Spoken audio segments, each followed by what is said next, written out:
ప్రకృతి ప్రసాదించిన ఒక చక్కటి తియ్యటి ఆహారం చెరుకు. చెరుకు గెడలు ఎన్ని తిన్నా, చెరుకు రసం ఎంత త్రాగినా పంటికి ఒంటికి ఏ విధమైన హాని ఉండదు. ఇది చాలా మంచిది.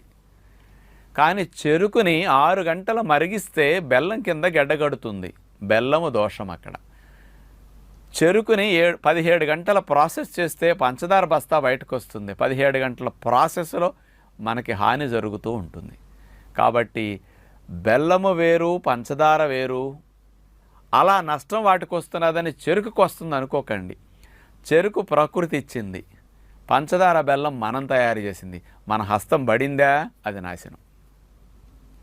అందుచేత పంచదార బెల్లాన్ని చెరుకు నుంచి వస్తున్నది కాబట్టి ఆ దోషం చెరుకుకు ఉంటుందని అనుకోకండి. కంపేర్ చేయడానికి కూడా వీలు లేదు ఇక్కడ. ఇది న్యాచురల్ ప్రొడక్ట్. సంవత్సరం పొడుగునా చెరుకు గెడలు తినండి, అసలు బ్రష్ చేసుకో.